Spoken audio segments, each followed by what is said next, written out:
Hello guys, welcome back. Today's video is from Nick Crowley, again, YouTube's darkest videos.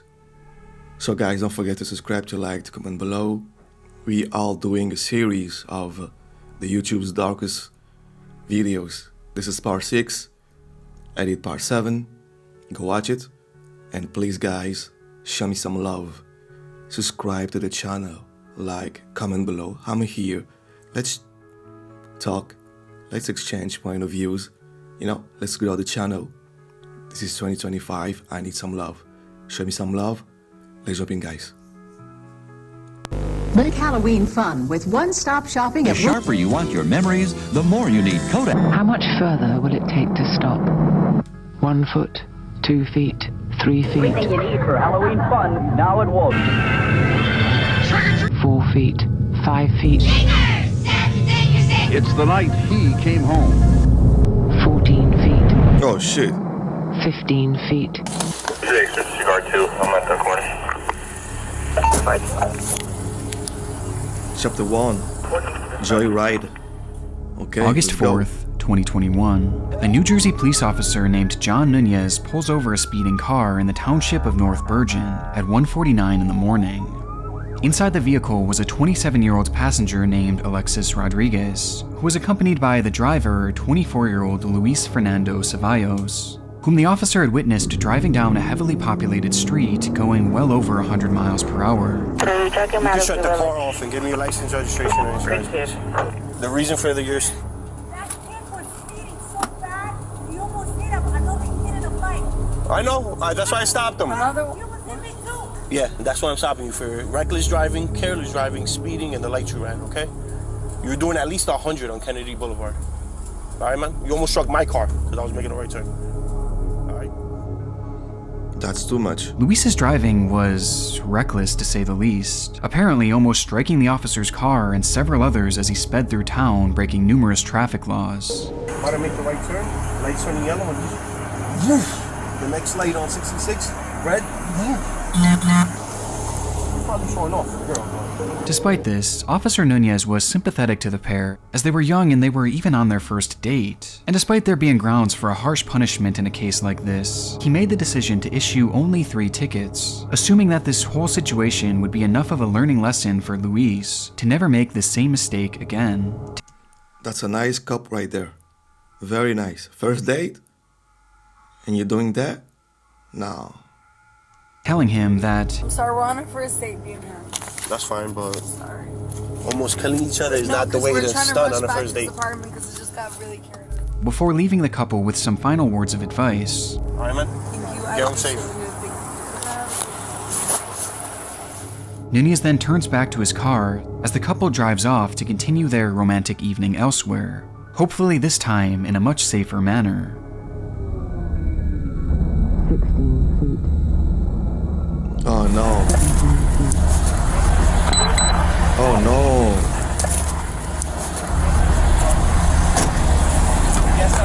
Oh no. Yo, this is the same kid. Oh my gosh. That's crazy. That's crazy. The cop was very, very nice. Gave you a chance. And the next thing you do? No, that's crazy. You need to go to the jail. Oh my gosh.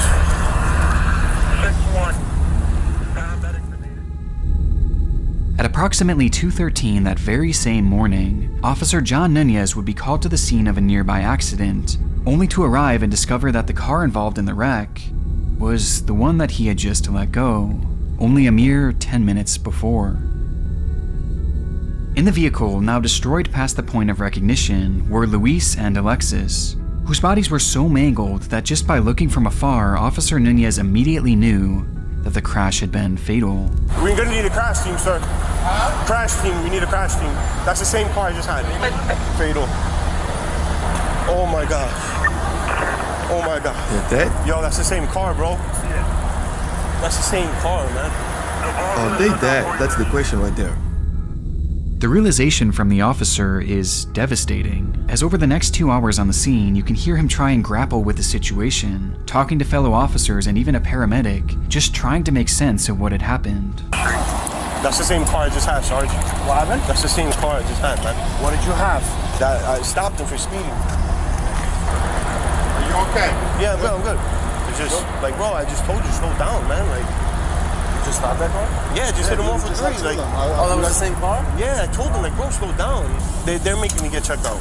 But I'm fine, man. It sucks. Like, I just literally stopped them for the same thing. Like, yo, relax, slow down, bro. And she's like, no, it's my fault. We're just trying to get home, but it's not your fault if they get into an accident. And I had him stopped a couple minutes before. For speeding? Yeah. Based on the knowledge and news reports that have since been released, another driver had been backing his large semi-truck into a local business to make a delivery when suddenly the couple crashed into his vehicle. And as it turns out, this was far from a freak accident, as despite the warnings from Nunez, it appears that Luis took his words not as a lesson to be learned, but as further fuel for his ego, believing that he could get away with anything on the road. As evident by the fact that just 5 seconds before the crash, it was determined that Luis had been traveling at 124 miles per hour, even faster than before he was pulled over. The entire clip is genuinely heartbreaking, and in the end, this deadly catastrophe serves as an all too important reminder to drive safely on the road, as the video has since been shared all across the internet, where it's since found a home here on the dark side of YouTube. That's sad. Just to impress a girl on the first date? This is all we do now? Speeding like a crazy, you know what I mean? Just to impress a girl on a first date? We need to stop that. 19 feet. That's crazy. 20 feet. Think. Slow down. Costumes from $1.83 to If the $3.99. valve was suddenly open and your arm was near, Chapter 2. Skeletons of strange animals litter the surf. As evidenced by our first clip, the fairly mundane task of driving can quickly become life-altering within just the blink of an eye. 1 minute you're cruising along enjoying your ride, and the next you're encountering something straight out of a nightmare. It's really no wonder why dashcam videos have become so popular throughout the horror space, showcasing horrific accidents, robberies, and all sorts of other disturbing moments. But back in 2019, a clip of a similar nature surfaced that grabbed the attention of the entire internet, not just based on its concerning imagery, but the seemingly unexplained mystery left behind in its wake. On the 30th of December 2019, a motorist was enjoying a drive on Highway 1 in San Francisco, California. The route took them high above the sea with an open cliff face showing the vast beauty of the ocean. It's one of the most visually stunning routes in the entire country, but on this particular day, for this particular driver, the beauty of the landscape would be shattered by a fleeting glimpse of something utterly terrifying. 911, what is the location of your emergency? That afternoon, police would receive a 911 call from the driver, stating that they had witnessed what they believed to be a car falling off the edge of the cliff face, which stood hundreds of feet above the water below. It happened in just a split second, almost too fast to fully comprehend, causing the driver to question whether what they saw was real or just a figment of their imagination. A question that would only be answered by the dashcam that just so happened to be rolling at the time of the incident.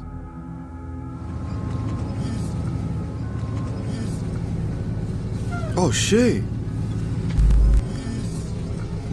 Slow down a little bit. Oh god.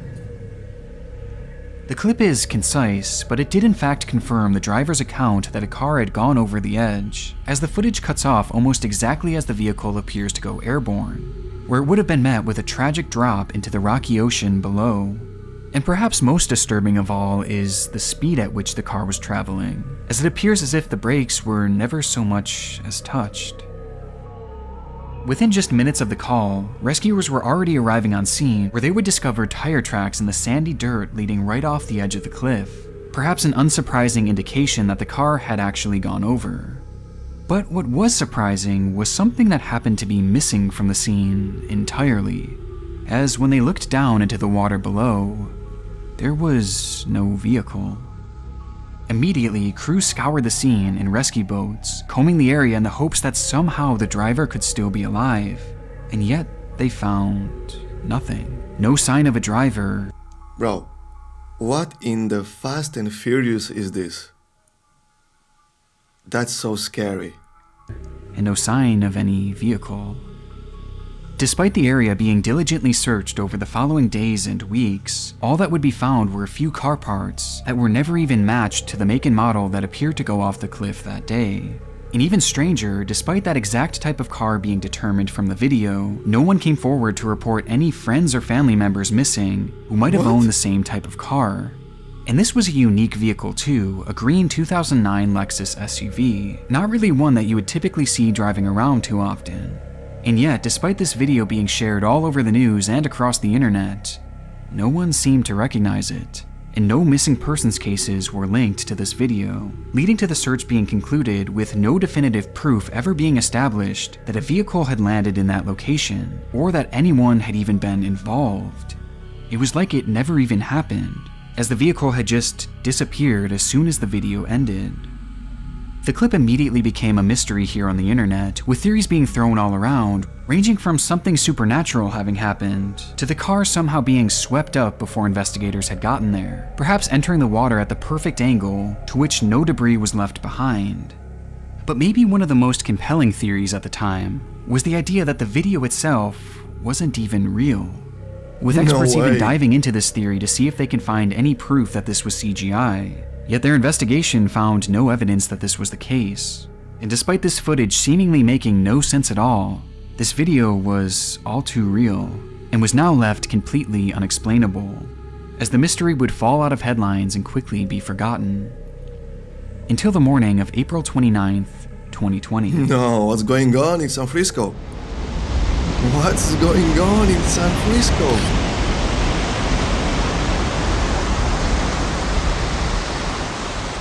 I'm scared. Almost exactly 5 months after this dashcam footage was taken, swimmers at the nearby Montara State Beach would stumble upon an object floating in the distance. And upon further inspection, the realization would set in that this object was actually a body. What? Her name was Tracy Sinclair, a woman from the area who just so happened to have been missing around the very same time as this infamous clip. And when police would search her auto records, they discovered that she did in fact own a dark green Lexus SUV from the year 2009, giving us at least a better idea of who was in the vehicle at the time it crashed, and the fact that a vehicle had in fact crashed to begin with. However, it's still unknown why Tracy was never connected to the case before her body was found, despite her fitting the profile perfectly. Plus, we still don't know why her car went off the cliff in the way it did. But given the fact that the brakes didn't seem to have been pressed, many seem to have settled on the idea that the crash was, unfortunately, intentional. But perhaps the strangest part of this all is, to this day, that green Lexus has still never been recovered, nor have any of its parts, leading to the mystery lingering for many across the web who are still left unsatisfied by its conclusion. Yeah. But for the family of Tracy Sinclair, I'm just glad that they can now take some solace in having some measure of closure to their dark, devastating loss. Yeah, may she rest in It's peace. the great pumpkin of your arm. That's insane. 5 months later? Wow. Woo! Guys, don't forget to subscribe, to like, to comment below. Show me some love. This is 2025, we need that love. You know what I mean? We try to grow the channel, help your guy here, give your guy the energy to keep doing that. You know? To keep delivering for you this kind of videos. So support the channel, like, comment below, and overall subscribe. Thank you guys. would be like trying to The passers. Before we get into our next video, as you guys already know, this channel here is all about the mysterious and the spooky, which is why I am so excited to be joining Mr. Ballin and Ballin Studios, a team who not only understands the world of dark storytelling, but who have taken these strange, dark, and mysterious stories to a whole new level. I've been a huge fan of Mr. Ballin for forever, as he truly understands how to tell these real-life horrific stories in an engaging and creepy way, usually hiding some sort of twist at the very end that I never saw coming at all, and while also doing so in an incredibly respectful and tasteful way. Now, as many of you will already know, Mr. Ballin has been working on his Mr. Ballin podcast for some time now, which has very quickly become my go-to podcast for these real-life haunting accounts. You can feel every emotion and every twist in the audio delivery, as Mr. Ballin is just that good of a storyteller. You can listen to the Amazon-exclusive Mr. Ballin podcast right now by following the link in the description. It'll take you right there, and the best part is, if you're already a Prime member, you will already have free access to not only this podcast, but also a whole new world of podcasts. As not only does Amazon Music have a huge selection of true crime podcasts, which obviously I'm sure most of us will prefer, they also have so many other types of podcasts for whatever else you may be into. They got it all over there. So I highly recommend that you go to the link in the description, download Amazon Music, and start listening to the Mr. Ballin podcast today. It is absolutely awesome, and I'm sure you guys are going to love it. Okay, back to the video. Thanks, Nick. The passers-by are characters from Traveler's Tales. Chapter 3. At the bottom, it's dark and virtually lifeless. The what? I can read that shit. There's just empty sky. Red Lake. Our next case takes us to what would best be described as an environmental anomaly. As hidden within the outskirts of Mitsero, Cyprus, exists a body of water known simply as the Red Lake. As the name would suggest, this small secluded lake consists of red water that varies in shade throughout the year. In some instances it appears bright red, while in others it almost looks blood-like. This anomaly is caused by various blends of minerals found within the soil, as well as runoff from a nearby abandoned mine, which was once used to extract iron ore and gold back in the 50s. Not only did this cause the water to change its shade permanently, but it also turned it highly toxic, and swimming here is strictly prohibited due to the danger that the water poses, with some going as far as to even call it an acid lake. This hasn't stopped curious tourists from visiting the area, however. And as a matter of fact, the dark allure of this deadly lake seems to only drive curiosity, leading it to become a semi-popular location for extreme tourism. And those brave enough to journey out there have gifted us some truly stunning footage.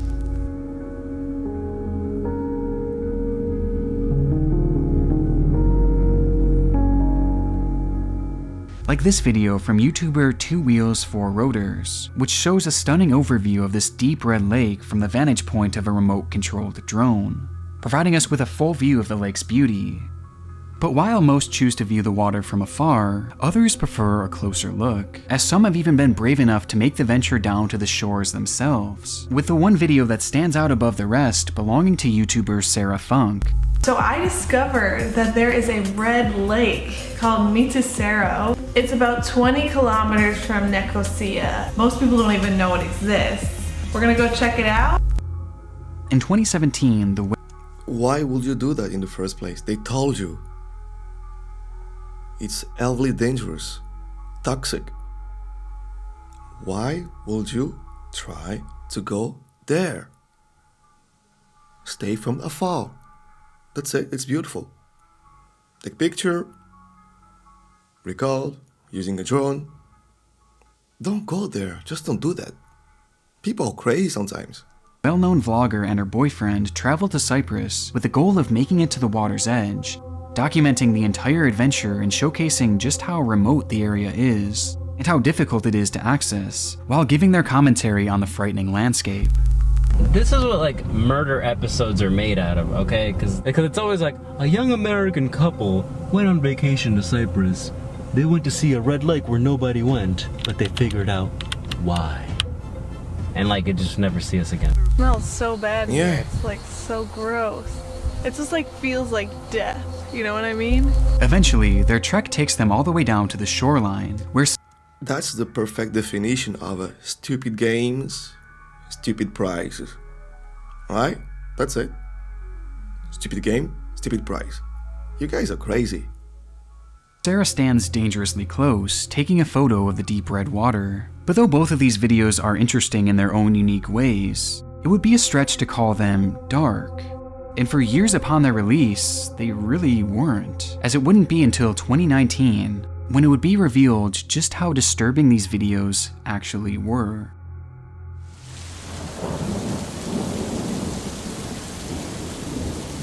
In April of that year, Red Lake and its surrounding area were pummeled by relentless rainstorms, leaving much of the region flooded, including the nearby mineshaft. And within that mineshaft, a traveler would discover the decomposed remains of a woman, whose body had been flushed out by the rain, dislodging her corpse from a shallow grave she was placed in. And she wasn't the only one either, as after that discovery, the mine would be searched thoroughly, where yet another woman's body would be found, with both women having passed away due to strangulation, indicating that perhaps this was the work of a serial killer. And so the entire area within and around the mine would be searched from top to bottom, looking for clues or even more bodies. Though it wouldn't be until investigators turned their attention to Red Lake What's going on that they would here? uncover the true extent of the killer's work. Police in Cyprus investigating a suspected serial killer have uncovered another body close to an abandoned mine where the bodies of 2 other women have already been found. An officer in the Cypriot army has confessed to killing 5 women and the daughters of 2 of his victims. Within the water, 5 more bodies would be found, 3 of which belonging to adult women that too had been strangled to death, just like the previous 2 found in the mineshaft.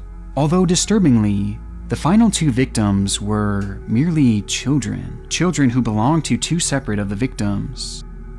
The case was shocking and took Cyprus by storm, as a suspect would quickly come to the forefront and eventually confess to the killing of all 7 victims, admitting that he had buried their bodies in the mineshaft or dumped them within the lake.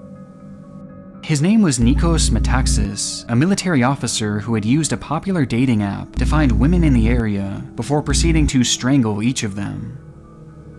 In his confession, he claimed that 2 of the women were planning on pimping out their daughters, and that he not only had to kill the mothers, but he had to kill the children themselves in order for them to be free.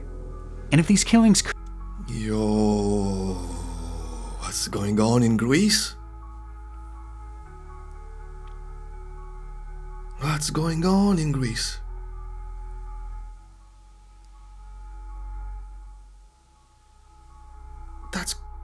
That's crazy. Couldn't get any more deranged. Of the 5 adult victims, all of them were migrant workers who had moved to the area in a desperate attempt to find work, even though this type of work came with limited rights, as the justice system— Yeah, I was asking myself, why all they look like Asian? What the hell's wrong? allegedly doesn't treat them the same way as if they were regular citizens. It was evident that Nikos knew this too and chose these victims very carefully, as he knew that their disappearances would never be properly investigated. Which was right, as supposedly law enforcement never even so much as looked into their disappearances. The context of this location makes these travel videos extremely chilling, as these tourists were literally venturing into a serial killer's dumping grounds. Though there is a reason why I chose these 2 videos as prominent examples. You see, Nikos Metaxas didn't just dump his victims' bodies in the water. As for 4 of the victims, he first killed them, then bound them, then stuffed them into suitcases, before throwing them inside the water, as a way to assure that the bodies would be submerged. Red suitcases? My boy is crazy. Red suitcases too?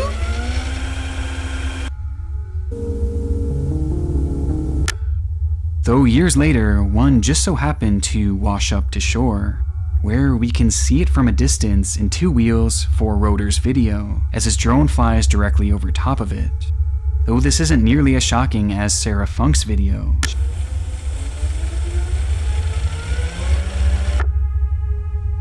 As she crouches by the water's edge, just feet away from it. With neither of these 2 creators having any clue that in these moments they were actually videotaping the trapped remains of a lost soul. By the end of the investigation, all 7 victims were uncovered and finally given a proper burial, with their names being Mary Rose Tiburcio, Arian Palanas Lozano, Asmita Kadaka Bista, Eleno Natalia Buena, Maricar Valdez Ariquila, Livia Florentina Buena, and Sierra Ariquila. All them Spanish. by Spanish from Latin America, not Spain actually. I'm not sure about that, but I think they are Spanish from Latin America, not from Spain. The case was officially closed in June of 2019 when Nikos was sentenced to 5 consecutive life terms and will thankfully never see the outside of a prison again. However, his actions have left a permanent dark stain on the work of unknowing creators all across YouTube. The other boy, but as the moon rose, he turned into a... As the cap came free, the rushing water grabbed the diver and...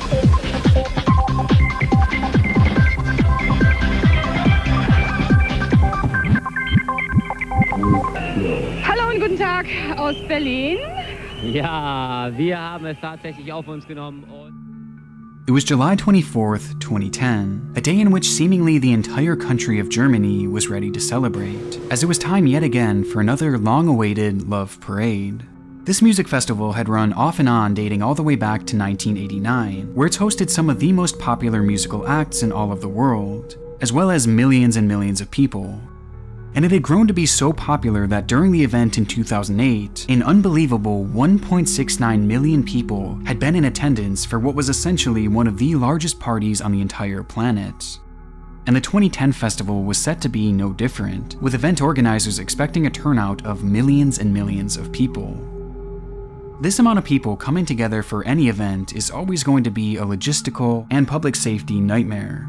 Though despite event organizers and officials from the city it was being hosted in expressing their concerns over the size of the venue and its ability to fit so many people, the event was greenlit anyway, and it was determined that should anything go awry, there were proper channels for guests to evacuate in a quick and safe manner. And so on that July morning, thousands began lining up to experience this one-of-a-kind music festival. To control the crowd flow, the venue offered 2 large entry points that would lead the incoming crowd through a large tunnel which converged into a single main ramp. This ramp would then take the festival goers directly to and from the venue itself, where the party was already getting started. And to help with crowd strain, an additional smaller exit ramp was set up to help manage the high volume of people. And based on the footage found here on YouTube, it seems that at the beginning, people had been flowing in and out of the area with little to no issues, with most enjoying the moment knowing that they were part of history.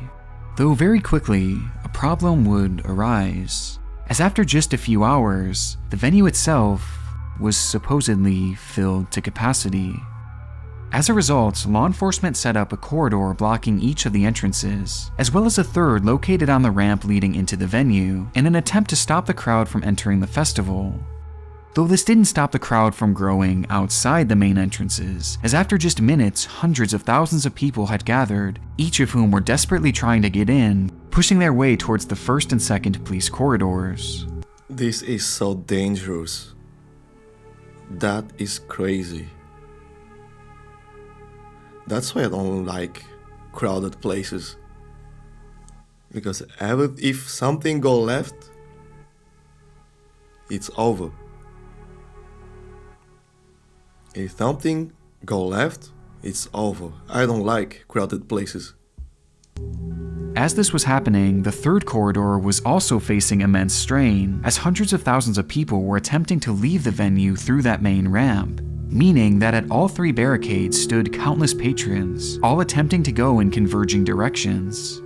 Due to this strain, the first corridor would be dissolved, which was followed by law enforcement's decision to remove the second corridor as well, meaning that in an instant, all of these people were now rushing in directly towards each other. And worst of all, despite being allowed into the tunnel, that third corridor remained closed, leading to those walking through the entrance being met by another police barricade, as well as hundreds of thousands of people who were attempting to go the opposite way. It was the perfect storm. And now, each of these massive crowds were colliding, with everyone trying to force their way through in their own directions within this hopeless mass of humanity. Across YouTube, you can find various clips showcasing the commotion of that day, some taken from afar, some were taken by those who didn't even know anything was wrong,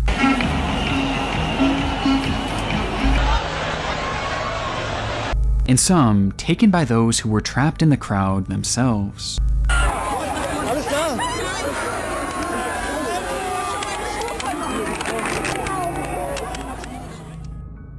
And with the crowd pushing now from all directions, there was just no stopping the force, leading to them being squeezed and slowly suffocated, with the pressure being so great that some had their entire rib cages completely crushed in.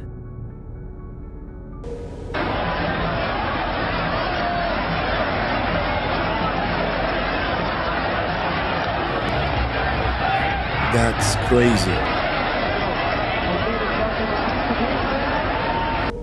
The visuals from that day are horrific, with some attempting to climb over the walls, while others had their lifeless bodies lifted above the crowd in a desperate attempt to get them medical attention. But it was helpless, with the terror also being captured by survivors who would give accounts of what they experienced within that massive crush of people. I saw one girl they were trying to resuscitate and she had broken legs. Her boyfriend was near her, but there was nothing he could do. They put a cover over her head in the end. This is the first time I had ever seen people die. Whoa. I saw 25 people piled on top of one another. A huge heap. The people couldn't get any air. I saw the dead in there. The number of people I saw lying on the floor was ridiculous. They had stamp marks on their faces. It wasn't until I saw people being resuscitated that I understood how serious this was. I don't even know if they were alive or dead. And to me, the power of this crowd is best shown within the CCTV footage that was overlooking the entire entrance ramp, as you can see people being pushed around from all different directions in a disturbingly unnatural manner, almost like waves in an ocean. Oh God. In the uncontrollable frenzy, 652 people were left injured, with 21 sadly passing away, many of whom had died right there within the sea of people. In a following investigation, claims were made bashing the police on the scene for their response to the disaster, while the then mayor of Duisburg, the city where the event was held, named Adolf Saucerland, received heavy criticism and even death threats for greenlighting the event, with Adolf later going on to be impeached from office and lose his position entirely. And of course, the event organizers themselves faced extreme backlash, especially once it was revealed that the venue wasn't even filled at the time, and could have easily fit hundreds of thousands more inside, making the third barrier which ultimately caused this entire human crush completely unnecessary. Though in the end, no one took responsibility for the tragedy, and no parties were formally convicted of any crimes. What? What? It can happen this Halloween. They are the children of the... No one knew. As you watch the following recreations of actual Delta P incidents, ask yourself if you have, on occasion, ventured into situations without being thoroughly prepared.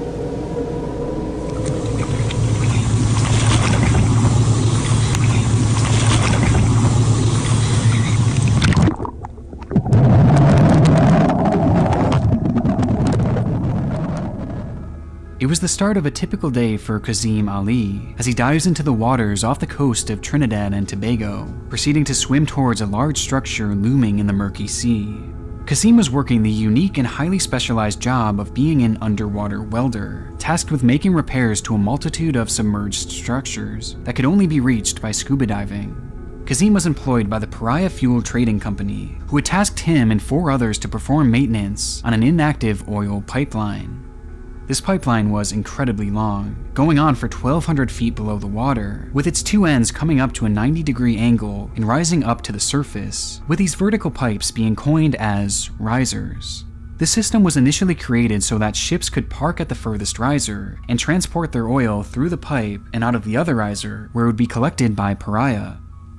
The area in which Kazim and the 4 other divers would be focusing their work on that day was known as Berth 6, which was capped by a hyperbaric chamber, or an airtight enclosure that would allow them to breathe and properly use their welding equipment, despite technically being underwater.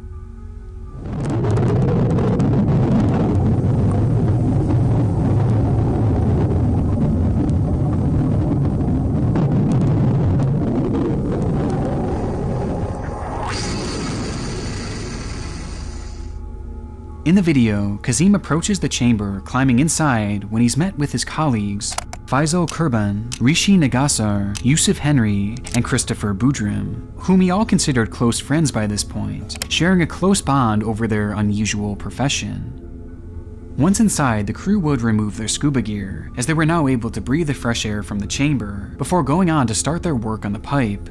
The plan initially was to remove an inflatable plug from inside the old tube that was placed there to prevent the oil from the pipe from being contaminated by the surrounding water. With that process being briefly shown in the footage,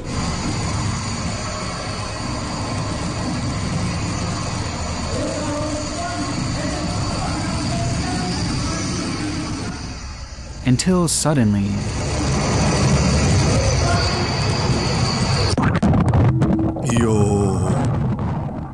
the footage goes dark. It all happened so quickly that even the camera couldn't capture what had just transpired. One frame we see the inside of the chamber, and the next, it's pitch black. With nothing but the noise of rushing water and the faint sound of muffled screaming.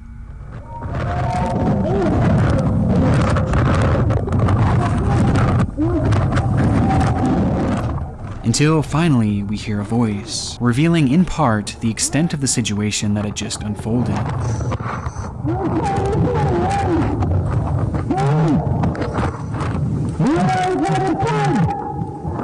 Yo. What happened? As the plug was removed from the pipe, in a time less than even a split second, the changing of pressure caused an instant suction in a phenomenon known as delta P, which proceeded to pull all the contents within the chamber inside of the tube, meaning that all the equipment, the air tanks, the tools, and the divers themselves were sucked into the pipe and were now being pulled at an impossible speed through the 1,200-foot-long tube system. God. Now this pipe was incredibly narrow, at only 36 inches in diameter, and as we hear Kazim being dragged throughout the tunnel, he and the others are repeatedly being struck by their heavy equipment. Yet as they each came to a halt, we hear one of the divers call out to the others, to which, one by one, they all miraculously respond.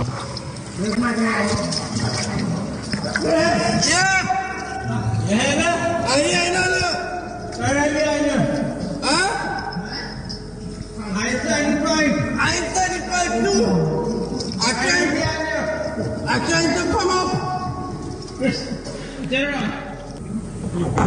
That's so scary. Who making all that noise? Come on, all I mean, let's figure it out. We gotta go. We gotta start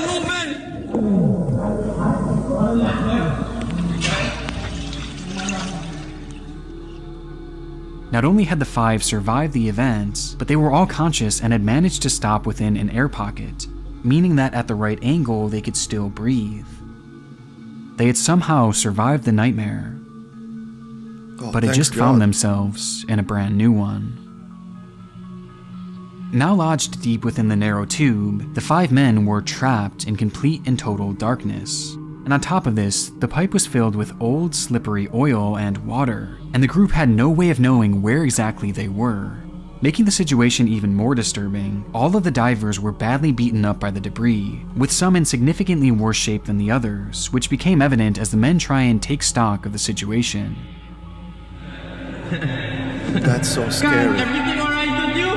No. Any items break? Your leg, alright. Five. Anything happened to you? Yusuf, anything happened to you? Yeah, boy. What happened? Alright. Jesus. Alright. And this is where the footage would come to an end. Though for the divers, their ordeal was only just beginning. After minutes of trying to get their bearings straight, it was determined that Christopher Boudrim was not only physically in the best shape, seemingly avoiding any significant injury, but also that his head was in what they believed to be the direction of the chamber, where they had entered the tube. With that chamber being their only hope of escape, as had they accidentally gone to the opposite riser at berth 5, they would have been met within a movable inflatable plug. Chris knew that he would have to be the one to lead the group out, and so together the five men linked themselves, connecting their feet with the person below them's shoulders, and began to slowly push their way through the darkness, where they would quickly be met with another problem. Despite the group having landed within an air pocket, Christopher could see that the area ahead of him was completely filled with water, and there was no way of knowing just how long that stretch of water could last. It could be just for a few feet, or it could be for hundreds of feet. Though despite the danger, the two men in the front, Christopher and Faisal, decided to press on, leaving the other three men who were too injured to take the risk behind. So they moved forward, pushing on and now holding their breath, inching into the unknown, not knowing when or if their next breath would occur. After what must have felt like hours, the two managed to break through into the next air pocket, where by some miracle they would also find 2 oxygen tanks, which they would both utilize to help push them further and further through long stretches of water and long air pockets, knowing that at some point they had to be approaching the end. Though the closer they seemingly got, the more Faisal's condition seemed to deteriorate, as the stress of it all seemed to finally catch up with him, leading to him stopping and refusing to go any further, falling into a complete panic and yelling at Christopher to stop too. But Christopher refused, yelling back to him and the 4 others who were now hundreds of feet away that he was going to get them help and that he was going to come back for them. And so he kept moving forward, praying that he would reach the end before his oxygen ran out. Until he hit the edge of the pipe. He had made it back to berth 6, though by this point the pressure was so great that he was physically unable to swim up the tube, and so he grabbed a nearby chain and held on for dear life, waiting and praying that a rescuer would look down the riser. And sure enough, he was eventually met with the sight of a rescue diver who swam in and pulled Christopher to the surface. Somehow, Christopher had survived, escaping one of the most claustrophobic and disturbing situations you could ever imagine. And with the rescuers on the scene, knowing that his friends were still alive, this case was headed for the most improbable happy ending possible. Though there was one glaring problem. Despite Paria having a rescue crew on scene, saving the life of Christopher, they would come to the conclusion that it was too dangerous to send anyone back in the tube, despite knowing that 4 of the other divers were still trapped inside and were very much alive. And so you might be asking, if they weren't going to dive in, then what was their backup plan? Well, there was none. And after just 12 hours of waiting around, Paria began preparing death notices for all 4 of the workers, with the CEO even sending a message out on WhatsApp to his colleagues, stating that they were alerting the press that the rescue effort was going to be considered a recovery effort from now on, accepting that the divers had perished. But this wasn't actually true, as all the while you could hear the faint sound of banging coming from the pipe, indicating that the divers were not only alive, but were desperately fighting for their lives, hitting the sides of the pipe so that anyone could hear them, but nothing was done to help them. And so, trapped in that tight, claustrophobic, pitch-black, oil-filled pipe, those 4 divers were left to die slowly, all the while they likely held on hope for a rescue that was never so much as considered. The sounds of their banging were heard all throughout the day and all throughout the night, until eventually 2 full days later, when the pipe fell silent. Their 4 bodies would be fished out 5 days later, with Christopher being the sole survivor of the incident.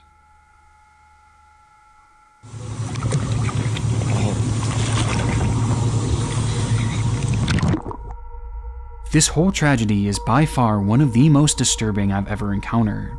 And the sheer terror of this moment when the men were initially sucked in, and the realization that they had been pulled into the pipe, is only made more horrific once you know the fate of these trapped men.